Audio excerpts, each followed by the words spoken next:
দাঁড়াও মুন্নি ভাই, তোমার রূপ দেখে আমি আর নিজেকে ধরে রাখতে পারছি না।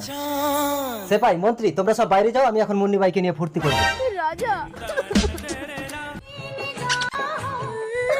কি হয়েছে মা, তুমি কাঁদছো কেন? তোর বাবা আজ তুমি আমাকে খুশি করে দিয়েছো মুন্নি ভাই, তাই এই মুক্তোর হারটা আমি তোমাকে উপহার দিই। এ কি করলে রাজকুমার? আমি তোমার বাবার রক্ষিতা। আমার মায়ের জন্য আমি সবকিছু করতে পারি মুন্নি ভাই। অসম্ভব, একটা বাইজিকে আমি পুত্রবধূ বলে কখনোই মানবো না। বাইজি হয়ে কেউ জন্ম নেয় না পিতা। এই সমাজ তোমাদের অর্থ অহংকার একটা মেয়েকে বাইজি হতে বাধ্য করে। রাজকুমার ধ্রুব, আমি তোমাকে তেজ্য পুত্র করবো। মা, তুমি কিন্তু সর্বহারা হবে পিতা। এই পুত্র হারাবে, পত্নী হারাবে, এমনকি তোমার রক্ষিতাকেও হারাবে পিতা। সেপাই হ্যাঁ মহারাজ। সামান্য একটা বাইজির জন্য তুমি কেন মরবে রাজকুমার? আপনি পাপী রাজা। মুন্নি ভাই, এই সংসার